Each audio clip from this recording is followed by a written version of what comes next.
Kita mulai. Assalamualaikum warahmatullahi wabarakatuh.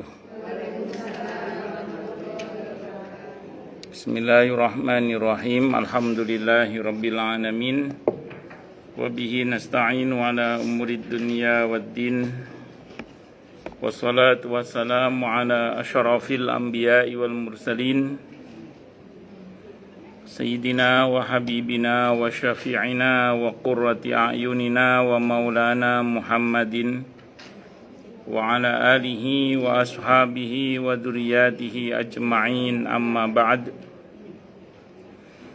Ashhadu an la ilaha illallah wa ashhadu anna Muhammadar Rasulullah wa ufawwidu amri ilallah. Innallaha basirum bil ibad. Hasbiyallahu la ilaha illa huwa alaihi tawakkaltu wa huwa rabbul arsyil azim. Wallahu ta'ala fi kitabihil karim hikayatan an nabiyillahi Musa alaihi salam.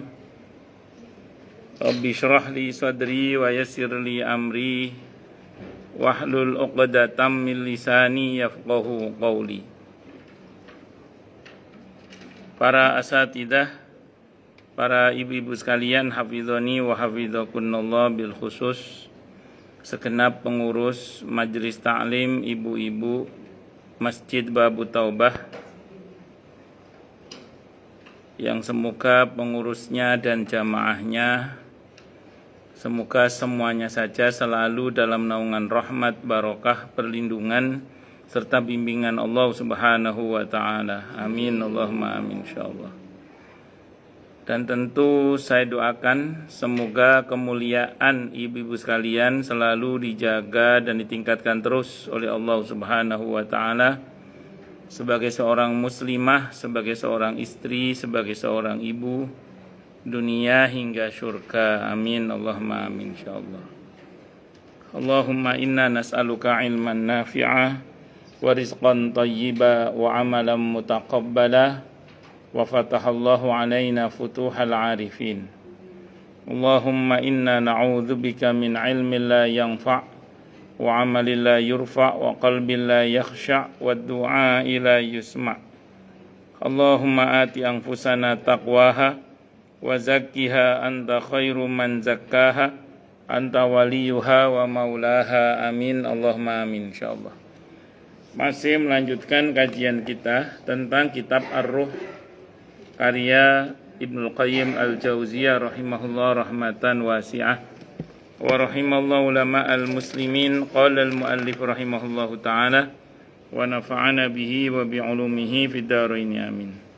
Bismillahirrahmanirrahim. Halaman 328, bagian yang ke-48. Betul nggih? Semua orang yang berakal sepakat bahwa yang disebut manusia adalah yang hidup ini, yang berpikir, makan, tidur, merasakan, bergerak berdasarkan kehendak. Sifat-sifat ini ada dua macam, sifat-sifat milik badannya dan sifat-sifat milik ruhnya dan jiwanya yang dapat memikirkan. Sekiranya ruh merupakan substansi yang kosong, tidak berada di dalam ini maupun di luarnya, tidak berhubungan dengannya namun tidak pula berpisah darinya, tentunya manusia tidak berada di dalam alam ini dan tidak pula di luarnya, tidak berhubungan dengannya namun tidak pula berpisah darinya. Atau sebagian diantaranya ada di dalam ini dan sebagian yang lain di luar alam. Semua orang berakal tentu tahu bahwa ini adalah pendapat yang batil. Manusia secara keseluruhannya ada di dalam alam ini. Bahkan ya manusia itu bagian dari alam itu sendiri, karena siwallahu wal alam, selain Allah itu adalah alam, badan dan ruhnya termasuk ya. Kebatilan pendapat ini semakin menyingkap pendapat yang menyatakan roh itu lama, qadim dan bukan makhluk. Ada yang mengatakan begitu, betul ya, roh itu makhluk. Kalau kata Imam Al-Qurtubi, ruh itu makhluk yang ada permulaannya tapi tidak ada akhirnya, itu ruh. Kalau kata Imam Al-Qurtubi ya, dalam kitab At-Tadhkirah, ruh itu makhluk yang ada permulaannya tidak ada akhirnya. Jadi kita ini sebagai ruh tidak pernah mati. Jadi saya ulang, kita ini sebagai ruh nggak pernah mati. Rute perjalanannya kan dari alam azali pindah ke alam rahim. Itu pertama kali kita punya badan. Dari alam rahim ke alam ke bumi ini. Dan sifat di kehidupan di bumi ini dunia. Dunia dari kata dana artinya pendek sebentar. Jadi mau tidak mau kita pindah ke alam barzah. Ini istilahnya mati. Tapi yang mati bukan roh. Yang mati badan. Saya ulang, yang mati bukan siapa? Roh. Yang mati badan. Jadi keluarga kita yang sudah meninggal dunia itu yang mati badannya aja. Yang ditaruh di kuburan yang kalau kita ziarah itu. Sementara ruhnya itu masih hidup. Di mana hidupnya? Di alam barzah. Nah, nanti kiamat. Kiamat ini memang ada proses istilahnya mati. Tapi kata Imam Al-Qurtubi lebih tepatnya kalau untuk ruh itu bukan mati istilahnya, tapi dipingsankan. Dipingsankan itu. Jadi istilah sa'iqah itu pingsan.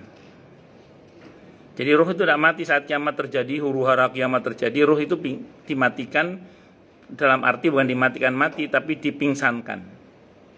Pingsan semua, nanti ada yaumul ba'ats, hari kebangkitan. Di situ kita bangkit lagi sebagai ruh dan badan yang baru yang dibentuk oleh Allah berdasarkan informasi amal. Kalau badan kita ini kan dibentuk berdasarkan informasi genetika kedua orang tua kita. Tapi kalau ruh atau badan di yaumul ba'ats nanti dibentuk berdasarkan informasi amal. Yauma idzi yasdurun nasu ashtatan liyurau a'malahum. Terus nanti beranjak menuju ke mahsyar, hisab, mizan, sirat, terakhir surga neraka itu. Begitu masuk surga, masuk neraka, Allah sembelih kematian, sudah kekal selamanya sudah. Tidak pernah mati lagi. Kalau di surga kehidupannya namanya hayawan. Hayawan itu kehidupan yang sempurna. Dia kata hayatun, ziyadah alif dan nun menjadi hayawan, artinya hidup yang sempurna. Nah, sementara kalau di neraka la yamutu fiha wala yahya. Diarani mati gak mati, diarani urip yo gak urip, antara-antara. Kalau sedikit guyonannya anak-anak Jawa Timur itu la yamutu fiha wala yahya, karena memang rata-rata orang ahli neraka itu wis gak mutu kakean gaya gitu. Nah gitu. Guyonan arek Surabaya. La yamutu fiha wala yahya kan antara-antara kan. Dan memang kebanyakan orang ahli neraka itu hidupnya wis gak mutu kakean gaya ngoten.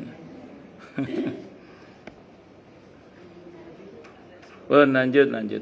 Nanti bahasanya kerang alam beda lagi. Wida mana Wida? Anak semada. Oh, lanjut sampai mana tadi, Bu? Oh ya wes ya. Jadi kalau kata Imam Al-Qurtubi, roh itu makhluk yang ada permulaannya, tidak ada akhirnya. Oh, lanjut. Mereka menjadikan separuh manusia sebagai makhluk dan menjadikan separuhnya lagi bukan makhluk. Wah, ini repot ini.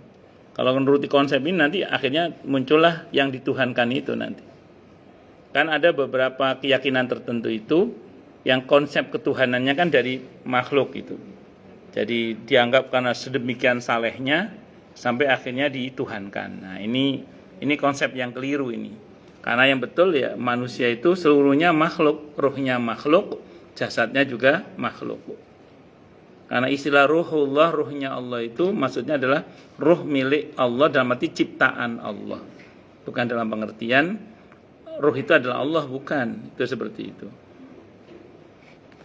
Boleh jadi ada yang berkata, kami bisa menerima apa yang Anda sampaikan ini, tapi kami tetap menetapkan substansi yang kosong, yang bisa mengatur manusia yang disifati dengan sifat-sifat tersebut.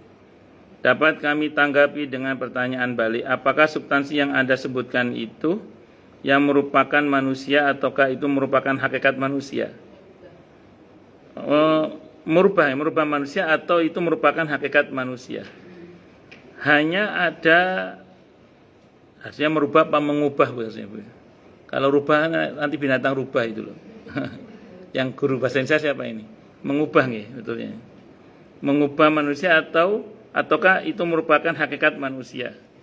Hanya ada satu dari dua pilihan yang bagi kalian. Jika kalian katakan ia adalah manusia itu sendiri, maka perkataan kalian ini mengandung pengertian bahwa kalian menetapkan manusia sebagai pengatur yang lainnya, yang kalian sebut dengan nama jiwa.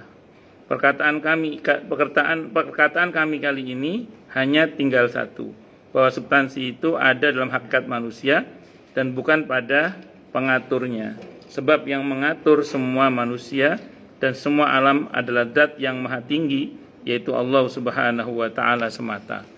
Jadi ada yang mengatakan ruh itu satu kekosongan. Jadi tidak ada substansi apapun, nggak ada bentuk entitas apapun kalau kalau orang zaman sekarang itu. Ya yang menggerakkan manusia itu ya sebuah kekosongan, kata dia begitu. Itu kan mirip dengan teori itu kan, bahwa alam ini ada dari ketiadaan. Pertanyaannya, apa mungkin sesuatu yang tidak ada menciptakan sesuatu yang ada? Gak mungkin. Yang mungkin itu adalah yang maha ada menciptakan yang ada. Jadi makanya statusnya yang hakikatnya ada itu kan hanya Allah. Selain Allah bukan ada, tapi diadakan. Jadi kalau kita bicara hakikat begitu, kalau ngomong hakikatnya itu. Jadi nggak mungkin lah, bagaimana mungkin sesuatu yang ada digerakkan oleh sesuatu yang tidak ada? Nggak mungkin. Kan ini kan fisik ada ini, digerakkan oleh sesuatu yang tidak ada. Sesuatu yang tidak ada entitasnya sama, nggak mungkin lah, nggak masuk akal kalau bahasa kita. Maka ruh itu adalah merupakan bagian atau entitas yang memang ada dalam diri manusia. Dan saya sering sampaikan di sini kepada kita semua ya, bahwa kalau ruh itu Allah ciptakan langsung jadi tanpa proses mengumpulkan. Kita nggak pernah mengumpulkan dimensi roh. Jadi sudah jadi matang di dimensi roh di alam azali dulu. Nah, sementara kalau jasad ini dari hasil mengumpulkan. Nggih napa mboten? Nggih dari ongol-ongol, nawa liwat Nogosari, bakwan, oncom, misro, combro, unde-unde, jemblem. Macam-macam lah. Sawut, gethuk, macam-macam. Toge, jengkol, stik, sing sugi-sugi keju. Ini dari hasil mengumpulkan Sementara ruh kita tidak pernah ada proses mengumpulkan. Pertanyaannya, berarti yang aslinya kita itu yang badan ini atau yang ruh? Ruh. Berarti hakikatnya kita ini makhluk ruhani apa jasmani hakikatnya? Ruhani. Makanya jasad yang ini bongkar pasang. Jasad yang ini kan bongkar pasang. Tadinya nggak pakai jasad, di alam rahim pakai jasad.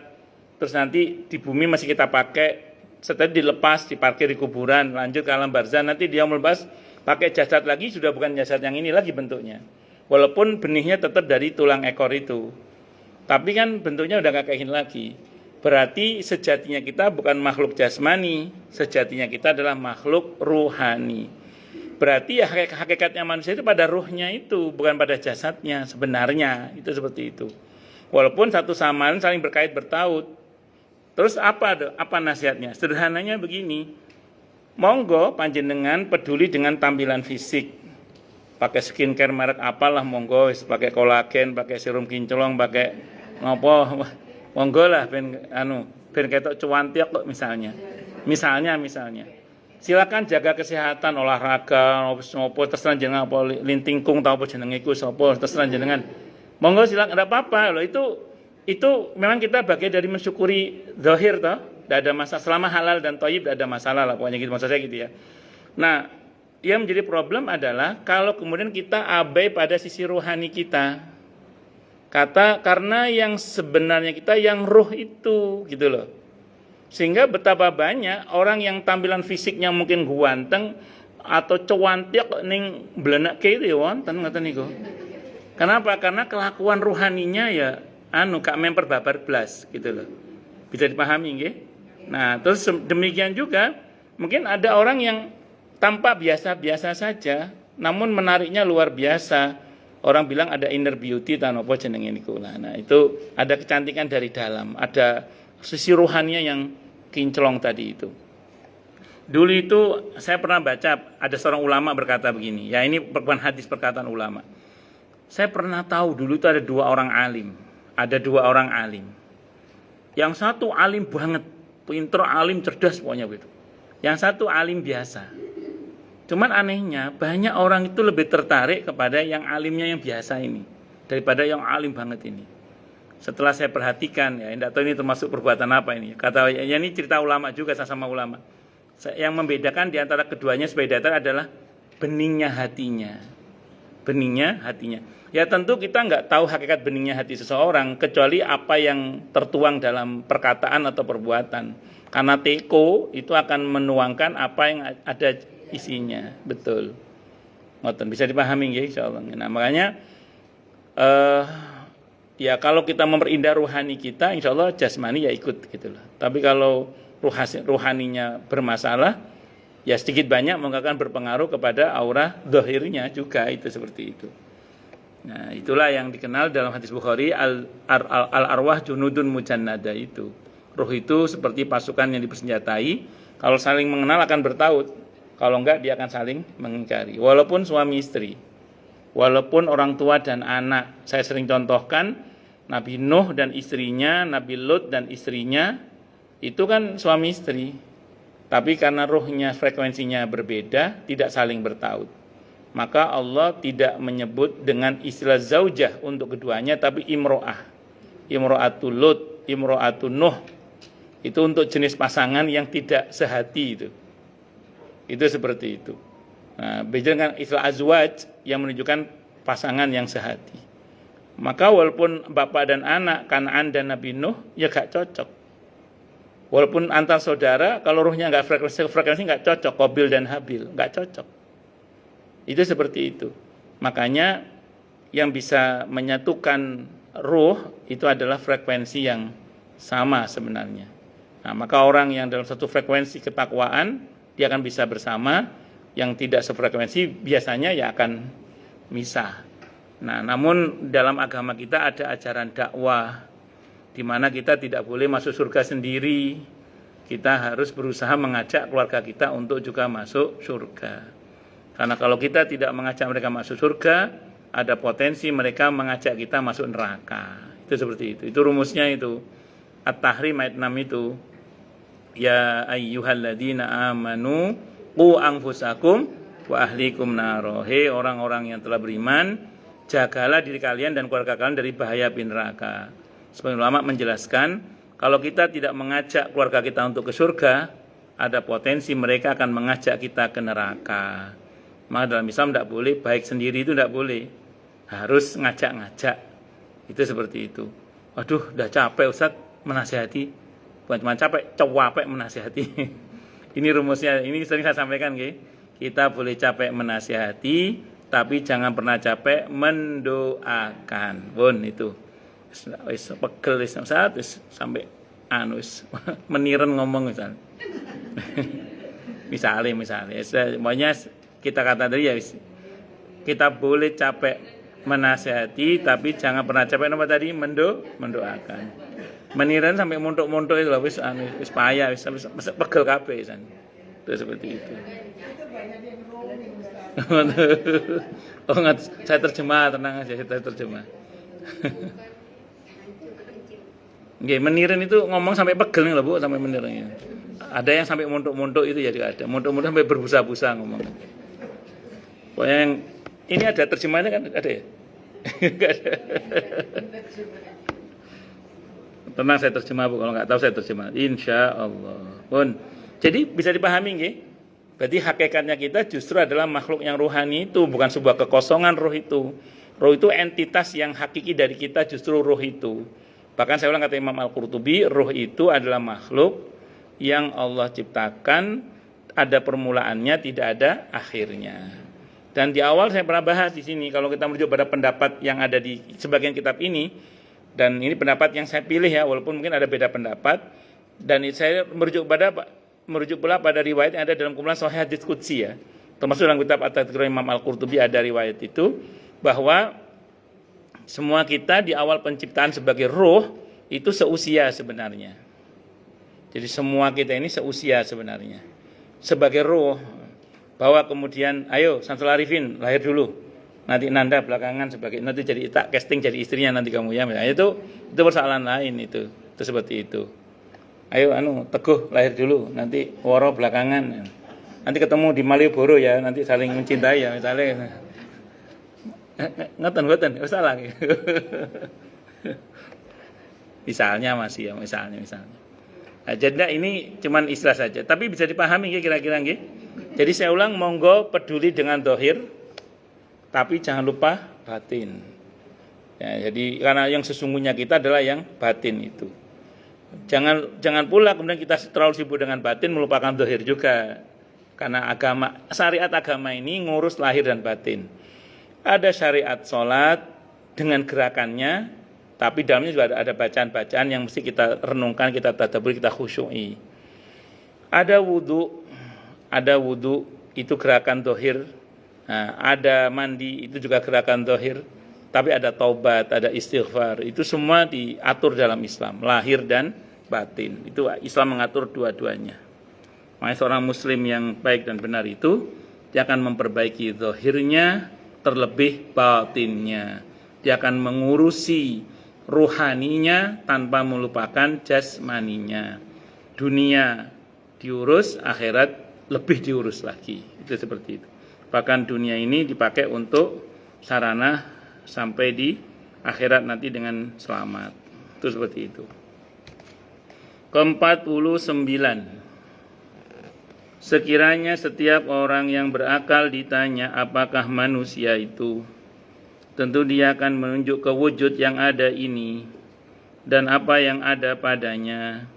Di dalam sanubarinya tidak terlintas sesuatu yang merubahnya, yang mengubahnya, sesuatu yang kosong, lepas dan tidak ada di alam ini maupun di luar alam. Pengetahuan tentang hal ini cukup signifikan dan tidak ada lagi keraguan ataupun kesangsian. Kalau tanya yang namanya manusia itu yang mana? Ya dari unsur lahir maupun batinnya ini semua manusia. Karena ketika kemudian ada orang menciptakan fisik mirip manusia tapi tidak ada ruhnya, orang mengatakan oh ini patung, oh ini boneka.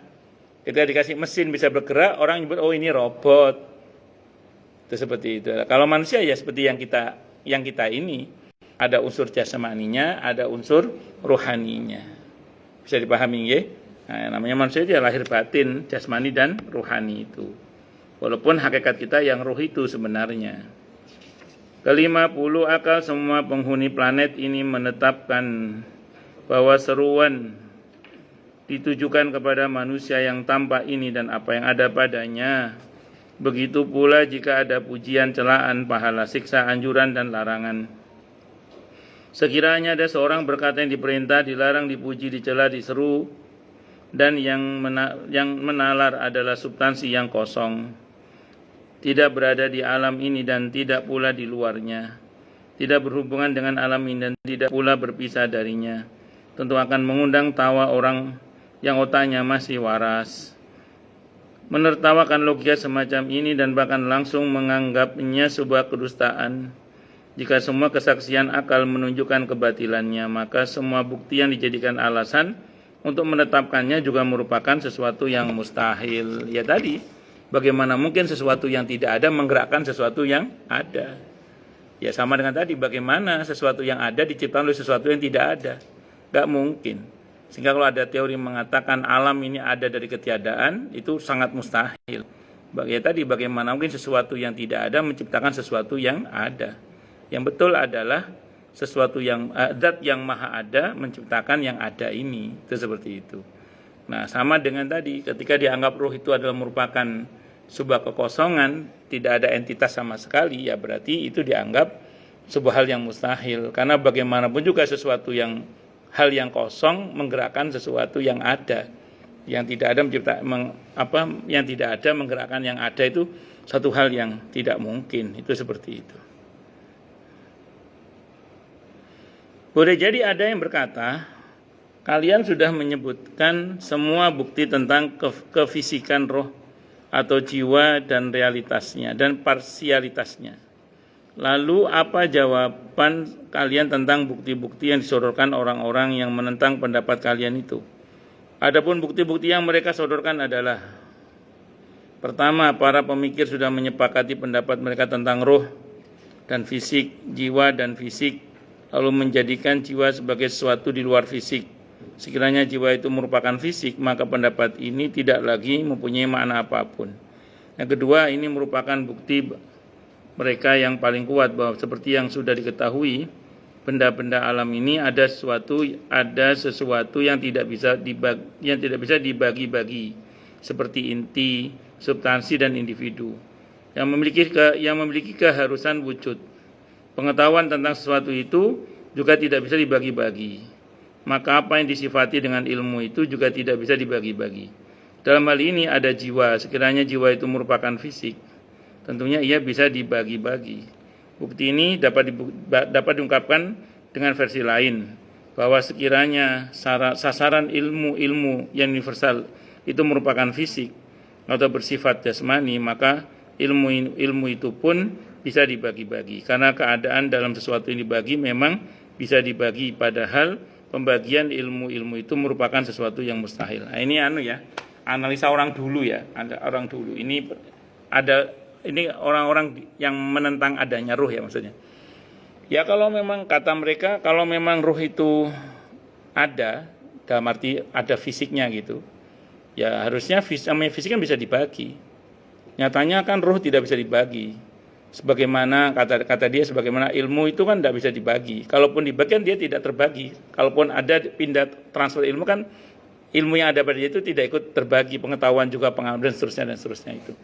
Nah, satu hal yang perlu dipahami gini ya. Kalau ada perkataan seperti itu, ada banyak hal sebenarnya yang secara indrawi memang kita tidak bisa melihat adanya pembagian itu. Namun kalau kita cermati lebih dalam, tetap hal itu bukan tanpa fisik. Sambil contoh gini misalnya, kita sholat, pahala sholat bisa diindra nggak? Tapi janji pahala itu ada dari Allah ya, ada sekian gitu ya. Terus seperti misalnya pahala sedekah, sedekahnya ada tindakan fisik ya, tapi pahala sedekah itu bisa diindra nggak? Nggak bisa. Terus apa hanya karena menurut indra tidak ada, terus berarti tidak ada? Nah, jadi gini, kalau ada sesuatu yang Allah bilang ada, terus kita tidak menemukan, terus kita bilang, oh enggak ada, itu bukan enggak ada, enggak ketemu, gitu aja. Saya ulang ya, kalau Allah bilang ada, terus kita nyari, enggak ketemu, terus kita ngomong enggak ada, itu salah jawaban itu. Yang betul bukan enggak ada, enggak ketemu. Bisa dipahami ya? Saya kasih contoh yang sangat fisika sekali. Mungkin saya pernah contohkan di sini. Warna putih itu ada enggak? Ada ya, real warna putih itu ada ya. Sekarang tunjukkan ke saya mana warna putih. Nah, kertas itu, kertas warna. Ini bukan warna putih Bu Nuni. Ini kertas yang berwarna putih. Jadi bukan warna putih ini kertas yang berwarna putih. Ini kalau diurai-urai, nanti nggak putih lagi warnanya. Mentok-mentok kalau kita urai ada pewarna yang berwarna putih, serat yang berwarna putih. Kalau kita urai malah nggak ada warna putih lagi. Tapi warna putih itu ada ya. Ada. Warna hitam juga, tapi mana warna hitam? Itu kerudung yang berwarna hitam. Kalau kita urai-urai serat yang berwarna hitam. Kalau kita urai pewarna yang berwarna hitam. Bukan warna hitam, itu pewarna. Tapi ada warna hitam, ada. Bisa dipahami ya? Jadi kalau untuk sesuatu yang ada harus terindra fisiknya dan bisa dibagi sebagaimana zahir yang dibagi, betapa banyak hal yang nyata-nyata ada dalam diri kita, tapi kita tidak bisa mengetahui wujudnya. Bahagia itu ada nggak? Bentuknya bagaimana? Oh bahagia itu kalau saya nemu jengkol. Itu kan misalnya. Jadi apa maksudnya Bu ya? Jadi tapi bahagia itu real ada gitu. Sedih itu real ada. Dan itu tidak mungkin kita mengatakan tidak ada gitu. Jadi jangan mengatakan tidak ada hanya karena kita tidak bisa melihatnya. Itu sama dengan ketika ada orang yang mengatakan bahwa kalau memang Tuhan itu ada, harus ada buktinya, dia bilang gitu. Saya tulis di status saya di Facebook itu, kalau ada harus ada buktinya, maka tidak ada pun juga harus ada buktinya. Jadi begitu dia nanya, mana bukti adanya Tuhan? Pertanyaan balik adalah, kalau kamu mengatakan Tuhan itu tidak ada, apa buktinya? Paham saya? Jadi kalau ada harus ada buktinya, maka tidak ada pun harus ada buktinya. Nah, itu ada anaknya jamaah saya itu yang katanya mengingkari adanya Tuhan. Saya bilang sama dia, oh enggak ada kok diingkari. Kan dia bilang mengingkari adanya Tuhan. Dia mengingkari adanya Tuhan. Dah ya enggak ada kok diingkari, saya bilang itu. Nah, tambah ngeluh deh, akhirnya sholat lagi. Alhamdulillah sholat lagi dia, alhamdulillah. Jadi, dia bilang mengingkari adanya Tuhan. Ya enggak ada kok diingkari. Kata dia kan enggak ada kok diingkari, saya bilang gitu. Maksudnya kalau enggak ada enggak usah diingkari, enggak ada. Tapi dia mengingkari adanya Tuhan. Berarti kamu masih meyakini adanya Tuhan. Enggak ada kok diingkari. Itu seperti itu. Dan orang yang mengingkari adanya Tuhan itu dia berperang dengan fitrahnya sendiri. Karena fitrah manusia itu tidak bisa mengingkari adanya Tuhan. Saya kasih analogi sederhana sama dia, kayak orang mandi itu loh. Ketika dia tidak mandi, dia berantem dengan dirinya sendiri. Karena fitrahnya harusnya mandi manusia itu. Ketika dia nggak mandi atau malas mandi, mesti dia berantem dengan dirinya sendiri. Ikan mandi yo amis, dia berantem itu. Kucing nggak pernah mandi yo mahal. Terus dia berantem. Padahal dia nggak lagi berantem ketika dia mandi sebenarnya. Sama dengan tentang konsep Tuhan tadi.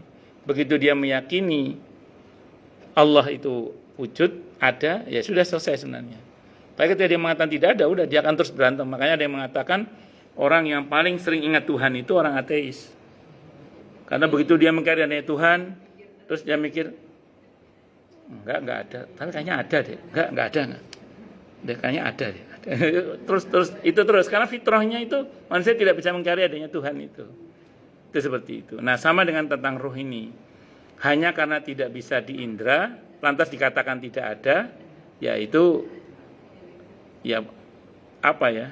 Ya dia berarti dia harus berkonsekuensi mengingkari semua hal yang dia rasakan yang itu nyata-nyata ada. Dan itu tidak terindah fisiknya. Ini kalau kita nggak pakai iman ya. Tapi kalau pakai iman tentu semua kita bisa mempercayai itu karena Allah yang beritahukan. Itu seperti itu. Allahu Akbar. Kayak sempat saya itu ketemu dengan seorang di Jakarta sana itu. Dia bilangnya, saya ateis karena meniru Tuhan, dia bilang gitu.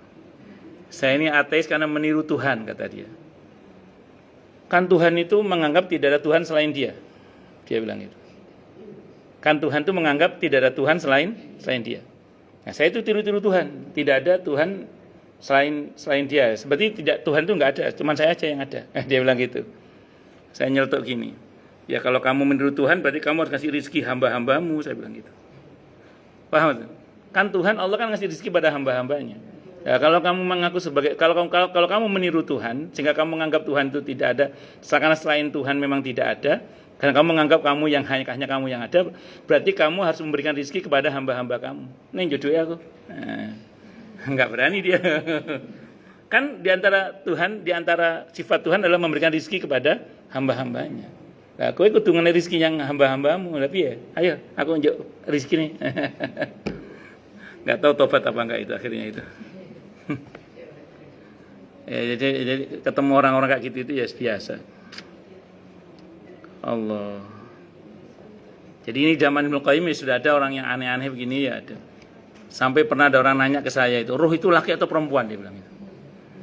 Jadi kita tak sengai jawaban iki wong tuwek. Orang sudah sepuh orangnya. Tak jawab iki aku gak ngerti lanang apa wedoke. Terus saya gini kan aja. Kalau ruh laki-laki, Pak, kalau arwah perempuan, saya bilang gitu. Ya kan ruh kan mufrad, mudzakar. Kalau arwah kan jamak itu kan muannas kan. Saya bilang, kalau ruh Pak, kalau ruh itu mudzakkar Pak, laki-laki Pak. Saya bilang. Kalau arwah itu perempuan, saya bilang gitu. Ini ngono ya mantuk-mantuk. Aduh, repot. Allahu Akbar. Bon, lanjut nggih. Gambaran-gambaran Gambaran-gambaran yang bersifat penalaran universal merupakan sesuatu yang abstrak dan netralitasnya entah karena apa yang diambil darinya atau karena pengambilan itu. Yang pertama batil, karena gambar-gambaran ini hanya bisa diambil dari individu-individu yang disifati dengan ketetapan-ketetapan yang berbeda dan juga hal-hal yang tertentu. Maka dapat diketahui bahwa netralitasnya hanya karena pengambilan terhadap gambaran itu dan kekuatan penalaran yang disebut jiwa. Yang keempat, kekuatan penalaran memberikan kekuatan terhadap perbuatan-perbuatan yang tak terbatas dan juga memberikan kekuatan terhadap pengetahuan yang tak terbatas. Sementara kekuatan fisik tidak bisa memberi kekuatan terhadap perbuatan-perbuatan yang tak terbatas. Sebab kekuatan fisik dapat dibagi menurut pembagian medannya yang hanya bisa memberikan kekuatan terhadap sebagian di antaranya lebih minim daripada yang dapat memberikan kekuatan kepada keseluruhannya. Jadi kalau dalam tulisan ini dianggap yang menggerakkan itu ya kemampuan manusia dalam menalar. Kalau saya memahami otaknya lah kalau bahasa kita itu yang menggerakkan semua itu. Tapi saya baca terus nih. Yang kelima, sekiranya kekuatan penalaran merupakan keadaan dalam alat fisik tertentu, kekuatan penalaran itu harus senantiasa mengetahui alat itu atau tidak mengetahuinya sama sekali. Yang berarti kedua-duanya batil. Sebab jika pengetahuan kekuatan penalaran terhadap alat itu merupakan wujudnya, maka itu adalah sesuatu yang mustahil. Jika pengetahuan kekuatan penalaran itu merupakan hal yang sama dengan wujudnya, yang berarti itu merupakan sesuatu juga, ya sesuatu keadaan dalam kekuatan penalaran yang ada di dalam alat itu. Maka harus ada penyatuan dua hal yang serupa dan itu adalah mustahil. Jika hal ini dianggap batil, maka dapat ditetapkan bahwa sekiranya kekuatan mengetahui alatnya, maka pengetahuan itu merupakan ungkapan tentang apa yang didapatkan alat itu pada saat ada kekuatan penalaran. Maka dari itu diperoleh pengetahuan secara kebersinambungan. Jika kesanggupan untuk mendapatkan pengetahuan itu mencukupi, jika tidak, maka pengetahuan itu tidak akan diperoleh kapanpun jua. Sebab jika pada satu waktu bisa diperoleh dan pada waktu lain tidak diperoleh, maka itu berarti ada tambahan hal lain dari kehadiran gambaran alat. Ya, jadi kalau menurut pendapat yang ini ya, itu dianggap bahwa manusia itu bisa ini, bisa itu berdasarkan kekuatan nalar dia di dalam menangkap informasi dari luar dirinya. Kalau saya pernah baca penjelasan begini ya, tapi nanti kita jelaskan soal. Ada orang dikumpulkan dengan monyet. Jadi ada orang dikumpulkan dengan apa? Monyet. Dino-dino kumpul monyet pokoknya. Kalaupun dari kecil lah sampai dia usia dewasa, kira-kira kelakuannya mirip manusia apa mirip monyet?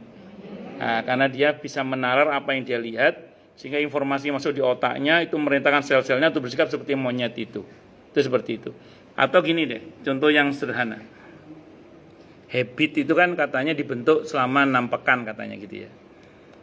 Ada orang-orang yang tinggal di Bantar Gebang dari sejak lahir dekat wilayah sampah itu, sehingga bagi mereka sampah itu tidak mengganggu karena dia dari kecil memang sudah ada di situ. Ini berbeda dengan kalau kita yang ke sana itu pasti pakai masker double itu. Kenapa? Karena kita tersiksa dengan bau yang tidak sedap yang di wilayah TPA tersebut. Nah, sekarang mereka yang tinggal di Bantar Gebang dari kecil itu kita ambil 10 orang lah, anak muda kita ambil, kita taruh di hotel bintang 5 dengan aneka wewangiannya selama 6 pekan misalnya. Begitu selesai 6 pekan mereka dengan wewangian ada di hotel itu, kita coba kembalikan dia ke sana. Kira-kira apa yang terjadi? Langsung gini, loh gitu. Karena ternyata apa yang mereka cium selama ini ternyata aroma yang tidak sedap. Bisa dipahami nggak, Boten? Nah, ini perubahan dari sini ke sini ini kan karena ada penalaran tadi itu. Nah, itu kalau kata yang ini itu bukan roh itu. Itu penalaran murni manusia saja. Jadi manusia punya kemampuan, punya kecerdasan menangkap seperti itu, kata dia begitu. Nah, ini kata versi mereka. Kalau kita tetap meyakini bahwa sejatinya manusia itu memiliki ruh. Jadi bukan semata-mata penalaran. Karena wallahu a'lam bishawab, bahwa manusia dengan izin Allah punya kemampuan itu mungkin. Tapi tidak mengabaikan sisi rohani. Karena sedikit banyak apa yang ada di dalam dimensi ruh itu amat sangat berpengaruh kepada apa yang ada di fisik, sebenarnya begitu. Itulah yang membedakan antara kita dengan binatang. Kan kalau untuk binatang itu kepada mereka Allah gunakan kata ilham. Beda dengan manusia yang itu diberi ilmu istilahnya gitu. Wa 'allama Adam al-asma, pakai ilmu istilahnya. Sementara kalau binatang seperti lebah itu kan Allah dan wa alhamna, dan kami ilhaman kepada lebah untuk membuat bla bla bla itu. Jadi kalau untuk binatang namanya ilham, kalau untuk kita kan namanya ilmu. Apa bedanya? Jenengan kalau lihat lebah, ya sudah, dari dulu ya begitu aja, bikin rumahnya ya segitu aja, nggak ada kreativitas bikin rumah yang apa, nggak ada. Ya burung juga sama, dari dulu bikin sarang ya begitu aja, dia tidak punya kreativitas yang lain. Bahwa Allah ilhamkan dia punya strategi tertentu untuk bikin itu, ya memang begitu, sunatullahnya begitu. Makanya kalau unsur-unsur yang buat dia tidak bisa begitu, ya dia nggak pernah bisa buat, ilhamnya cuman itu. Nah, ini berbeda dengan manusia. Kalau manusia itu orang Padang bikin rumahnya kayak gitu, orang Papua bikin rumahnya kayak gitu, orang Jawa kayak gitu, orang Sunda kayak gini, beda-beda semua. Kenapa? Karena itu faktor ilmu. Dan semua itu makhluk yang ada ruhnya, binatang juga ada ruhnya, manusia juga ada ruhnya. Hanya untuk manusia namanya ilmu. Kalau ilmu ada kreativitasnya. Sementara kalau ilham ya sudah terima matang gitu aja. Maka burung dari dulu sampai sekarang ya gitu aja. Ya ikan ya gitu aja sudah. Kecuali nanti ada perkawinan silang sehingga ada informasi genetika yang baru, itu pun sifatnya ya ilham juga sama. Ya gitu aja sudah. Enggak ada yang lainnya gitu. Itu seperti itu. Nah, namun semua itu makhluk yang ada ruhnya. Bukan kemudian dia begitu saja terjadi. Karena kalau misalnya ruhnya tidak ada, ya mati. Dan tidak bisa lagi berkreativitas. Manusia maupun binatang. Dan ruh ini memang urusannya dengan Allah. Dan kita tidak beritahu tentang ruh kecuali sedikit. Makanya kalau kita bicara dimensi ruh, itu kita lebih banyak berkata, wallahu a'lam bishawab. Itu seperti itu. Ini penalaran sebagian orang ya. Ada yang mengatakan begitu. Jadi bagi dia ya gerakan-gerakan manusia bukan karena ruh, tapi karena otaknya yang menggerakkan, hatinya yang dia enggak ngomong hati sih, ngomong penalarannya itu. Otaknya berarti yang menggerakkan itu. Ya bahwa dalam ilmu biologi otak itu memberikan perintah ini itu ya mungkin. Tapi kan sejatinya tetap ruh yang menggerakkan dan bergerak, tentu semua dengan izin Allah Subhanahu wa taala. Itu seperti itu. Ya buktinya begitu ruh dicabut, ajal datang, walaupun secara fisik tidak memenuhi syarat untuk mati, kalau udah waktunya mati aja. Kan tidak semua orang yang mati itu memenuhi syarat untuk mati. Gitu. Berapa banyak orang yang mati itu padahal secara fisik dia tidak memenuhi syarat untuk mati. Kapan hari itu saya takziah. Terus kata orang-orang, padahal banyak yang sakit, Ustaz gak mati-mati. Beliau gak sakit, mati. Ya, kalau Allah berkehendak kan gak ada yang sulit. Tidak ada jamaah saya itu, Pak RW beliau Jumat itu ngasih ngaji sama saya, masih ngaji sama saya Jumat. Nah terus kemudian saya dapat kabar Rabu beliau meninggal dunia. Beliau itu istrinya kan tidak bisa jalan. Beliau itu jamaah di masjid 70%, 30%-nya jamaah di rumah karena ngimami istrinya. Hari itu, Rabu itu giliran ngimami istrinya di rumah sebenarnya. Tapi hari itu beliau ngeyel ke masjid. Habis sholat jamaah di masjid, sempat ngobrol sama bapak-bapak, ngasih arahan ke tukang untuk perbaikan masjid, gitu apa. Pulang, qadarullah kedinginan, terus beliau tidur samping istrinya sedang istirahat itu, dan meninggal dunia. Enggak ngerepoti lagi. Orang setempat mengatakan, banyak yang sakit nggak mati-mati, beliau yang sehat Masya Allah mati ya. Karena mati itu memang nggak ada hubungannya dengan sakit. Mati itu hubungannya dengan ajalnya. Kalau ajalnya sembuh ya apa ceritane, ya harus berangkat gitu aja. Karena memang inilah yang nggak bisa dibantah ini. Ini yang nggak bisa dibantah oleh orang-orang yang mengingkari adanya roh itu. Dulu zaman Pak Harto saya masih ingat itu. Ada dokter di daerah Ngawi. Ngawi apa Madiun? Ngawi ya, di daerah Ngawi itu. Itu dinyatakan oleh Pak Harto sebagai dokter paling sehat di seluruh Indonesia. Hari ini misalnya beliau menerima penghargaan itu, besoknya pulang, besoknya meninggal. Ya, kalau Allah berkehendak itu, nggak ada yang sulit. Karena kalau ajal ya wis, walikulli ummatin ajal. Fa idza jaa ajaluhum la yastakhiruna sa'atan wa la yastaqdimun. Itu seperti itu. Allahu Akbar. Saya ada jamaah juga sebelum pandemi ya, atau pas saat pandemi ada pengajian keluarga. Beliau ini dinyatakan oleh dokter itu jantungnya sudah tinggal 35%. Sudah pakai alat yang ada baterainya itu sudah. Nah, itu pas pandemi lagi jadi-jadinya itu, qadarullah beliau hingga detik ini Masya Allah masih sehat. Sementara keluarganya sehat malah pada wassalam semua satu persatu. Betul itu. Jadi sing gagah-gagah malah podo mati, sing loro gak mati-mati itu. Ngoten niku biasa ngoten. Malah ada orang sakit itu yang nungguin berkali-kali mati itu. Dari saya itu. Jadi yang nungguin itu sampai mati berkali-kali. Artinya ada orang, siapa nungguin mati, nanti nungguin mati lagi. Sementara yang ditungguin nggak mati-mati itu ya ada. Ya Allah. Oh maksudnya berkali-kali ganti yang nungguin gara-gara mati itu. Iya, kenapa? Enggak mati. Allahu Akbar. Oh lanjut. Sampai mana tadi? Yang keenam, wallahu a'lam bishawab. Silakan mau tanya dulu deh. Tanya, protes, marah boleh silakan. Monggo. Siapa dulu ini? Yang lebih sepuh siapa? Lebih sepuh sana nggih. Yang lebih sepuh dulu, Nggih, monggo. Waalaikumsalam warahmatullahi wabarakatuh. Nggih. Tadi kan Ustaz sampaikan dulu. Nggih. Apa hubungannya dengan penitisan? Kan sering saya mendengar nitis kita palu itu menitis. Baik. Sampun? Baik. Padahal nyatanya nggak pakai nitis. Nitis juga sih, ventit. Bagus. Wallahu a'lam bishawab. Kalau di dalam Islam itu kita tidak meyakini adanya reinkarnasi. Kalau reinkarnasi itu agama sebelah lah ya. Ya sudah itu lakum dinukum waliyati. Meskipun kita enggak ngurus gitu. Tapi saya membahas yang di kita. Jadi tidak ada istilah nopo namine nitis atau istilah reinkarnasi.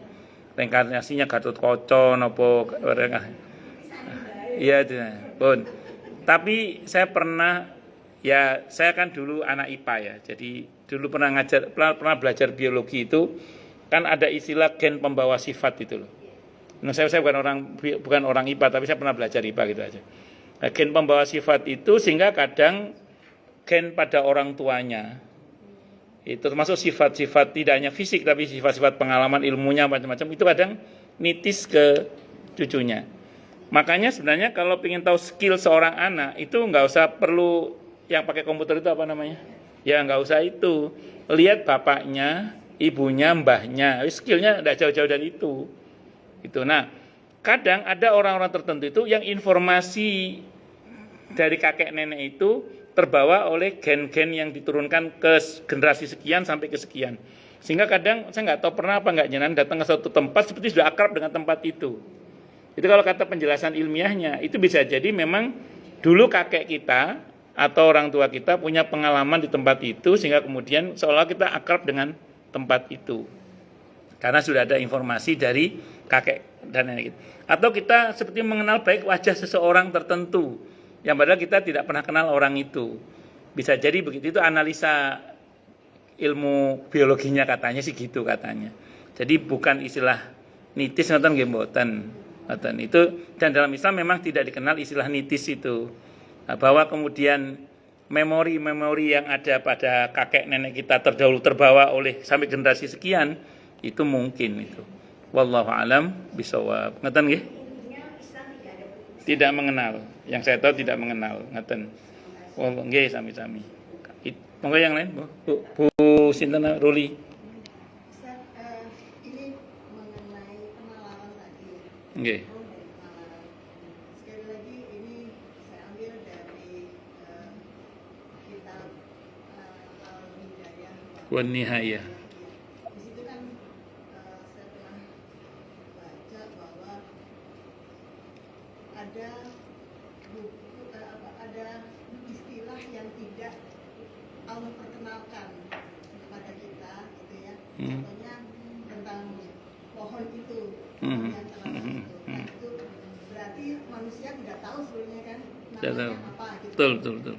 Nah, kemudian ini saya terapkan di pengetahuan kita. Kalau kita mengenal satu kejadian atau satu penjelasan atau apalah ya, dan kemudian kita nggak ngeh-ngeh, nalar kita nggak nyampe.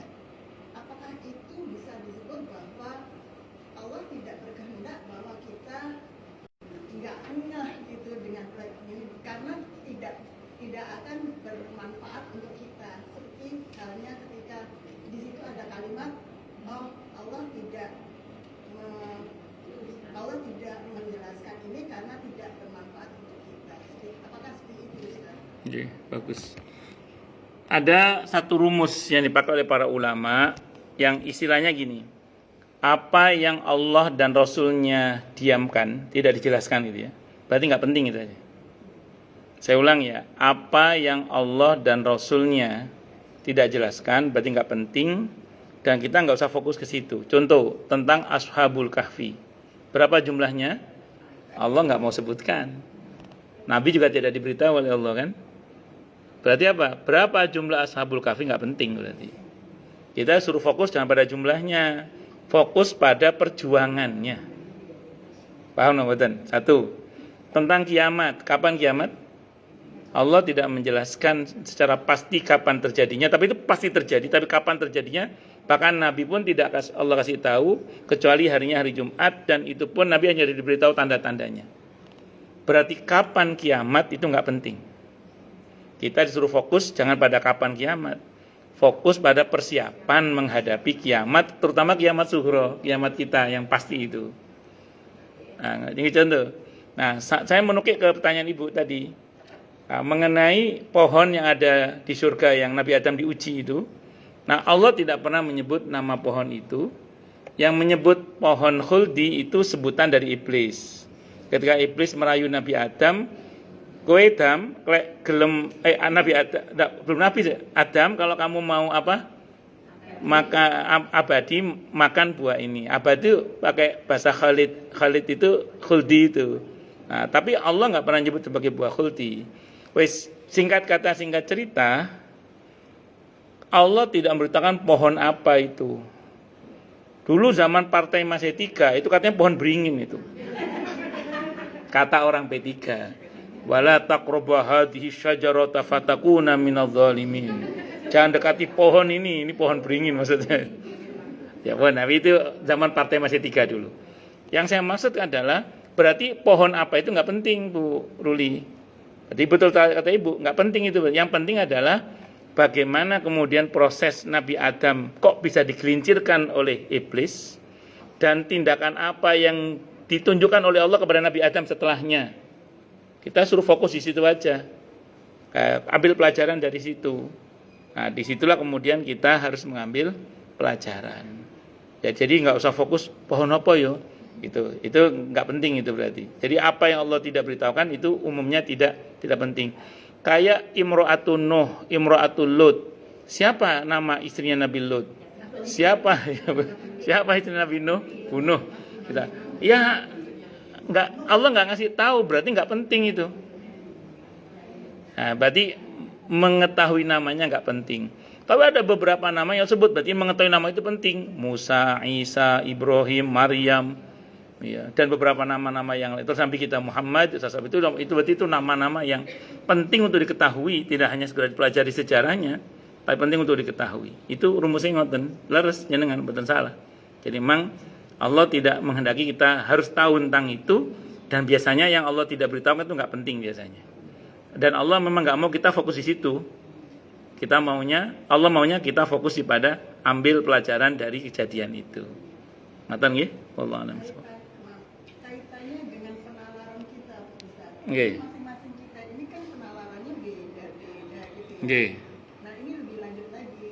Berarti kalau misalkan Mbak Reni ngeh tentang pelajaran yang dipelajarkan oleh Ustaz, saya nggak ngeh apa-apa. Itu apakah berarti bahwa Juga, Allah nggih. tidak menghendaki saya ngeh gitu loh? Tunggu dulu. Nggih, tunggu dulu. Nah, ini menarik ini. Ini menarik. Ilmu itu kan rizki. Ilmu itu apa? Rizki.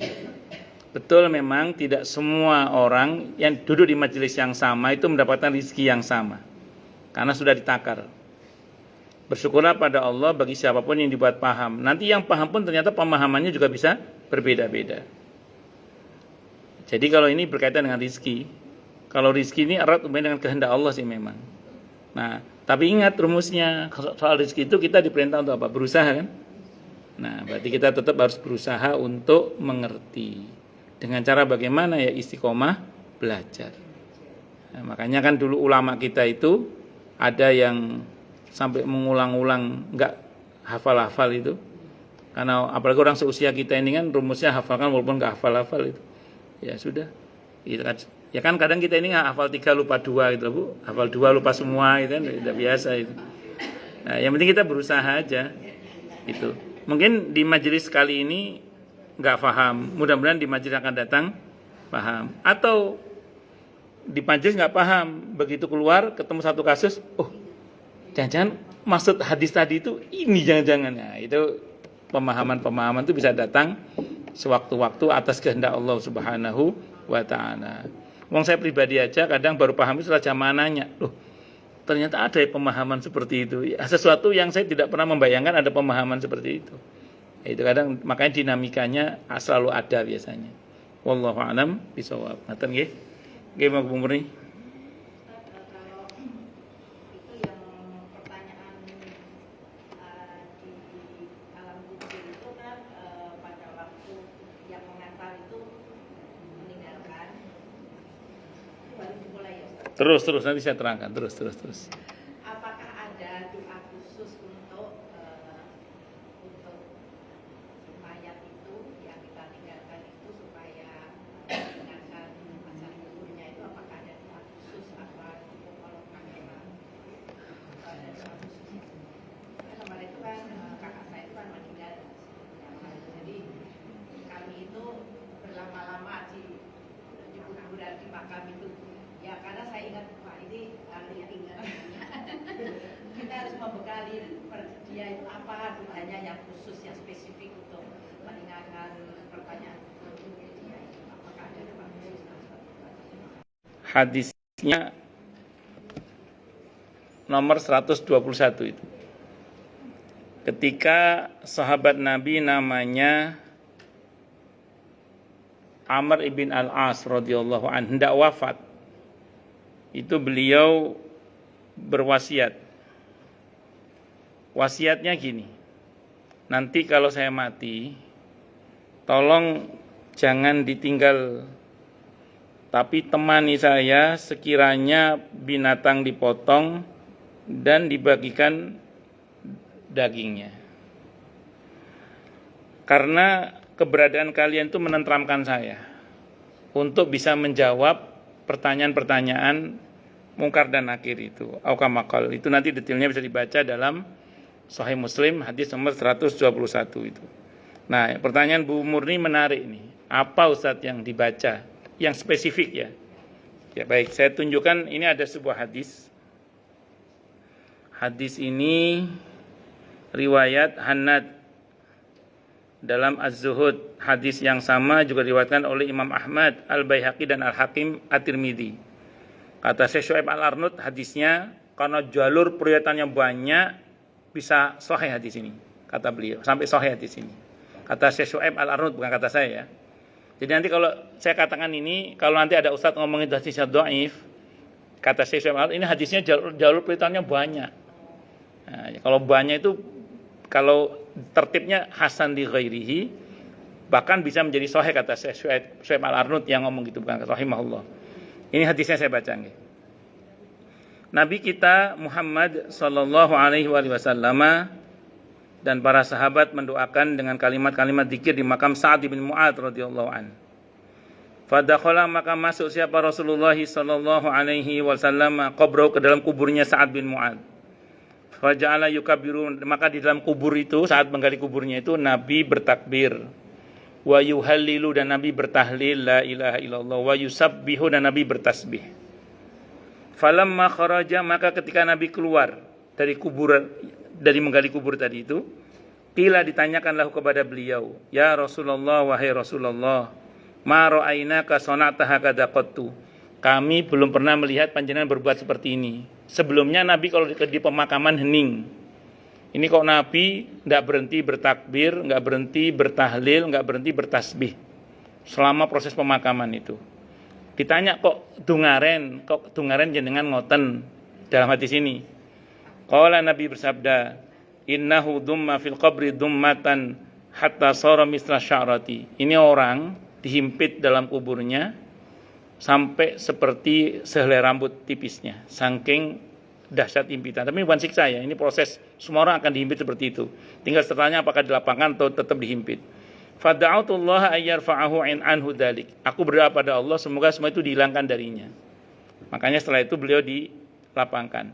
Redaksi lengkapnya itu adalah Musnad Ahmad sebagai berikut. An Jabir bin Abdillah, dari Jabir bin Abdillah Al-Ansari, qala, beliau berkata, kharajna, kami keluar ma'a Rasulillah, bersama Rasulullah sallallahu alaihi wasallam, yauman, pada suatu hari, ila Sa'ad bin Mu'adz, takziah kepada Sa'ad bin Mu'adz radhiyallahu anhu, hina tufiya, ketika beliau wafat.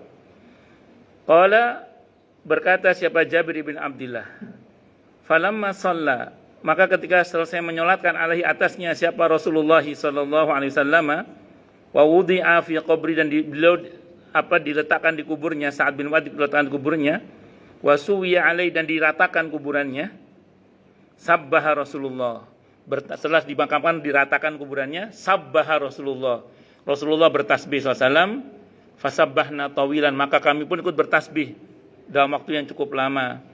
Summa kabbaro, kemudian beliau bertakbir, fakabbarna, maka kami pun ikut bertakbir. Faqila, maka dikatakan, ya Rasulullah, wahai Rasulullah, lima sabbahta, kenapa panjenengan kok bertasbih? Enggak biasa-biasanya ini gitu.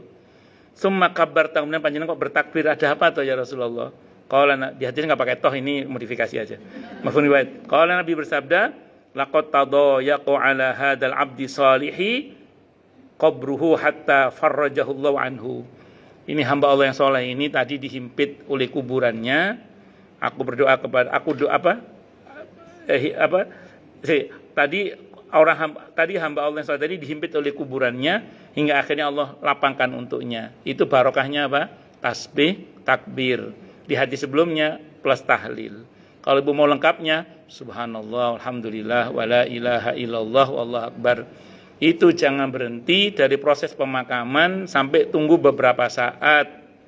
Kalau 121 hadis sahih Muslim itu kira-kira selama binatang dipotong dan di bagian dagingnya. Berapa? 1 jam? 1 jam? 1 jam apa? Enggak, satu aja. 1 jaman nggih, 1 jaman lah nggih. Itu kalau tenaga profesional cepat kok itu. Nggih, cepat. Dia sekitar 1 jaman lah. Jadi ngoten Bu Murni, kalau Ibu nanya apa yang dibaca secara spesifik dalam hadis yang ada itu adalah tasbih, takbir, tahlil, ya, bukan tahmid. Tapi kalau baca tahmid tidak apa-apa. Takutnya kalau tahmid nanti kalau kencangan baca alhamdulillahnya dikira jenengan pengen dia mati. Ngoten. Jadi ya kalau mau lengkapnya subhanallah, alhamdulillah, wala ilaha illallah. Kena semua itu, takbir, tahmid, tahlil, tasbih, kena semua itu. Cuman kalau yang di hadis ini kan enggak pakai tahmid. Apa Anda boleh tahmid? Boleh. Wong tahmid itu alhamdulillah itu afdhalud doa. Hadisnya riwayat At-Tirmidzi. Afdhalud doa alhamdulillah. Cuman neng lek wong mati jenengan dikir alhamdulillah kayak dikira jenengan pengen dia mati ngoten lho.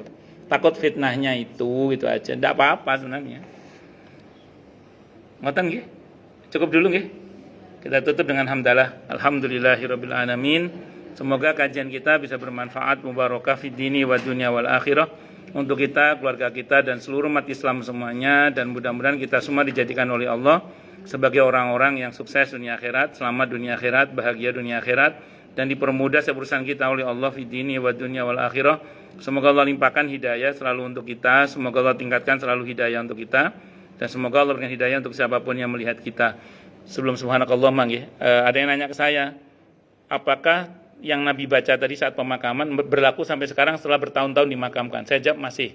Dalilnya hadis Bukhari tentang pelepah kurma yang masih basah itu, yang tasbihnya itu meringankan beban orang yang dikubur. Jadi kalau kita ziarah kubur, berbanyak baca tasbih, takbir, tahmid itu sedikit banyak akan takbir, tahlil, tasbih itu sedikit banyak akan berpengaruh pada meringankan beban orang yang dikubur itu walaupun sudah sekian tahun berlalu. Subhanakallahumma bihamdika asyhadu an la ilaha illa anta astaghfiruka wa atubu ilaik. Sallallahu alaihi Muhammad wa alihi wasallam. Saya mohon maaf.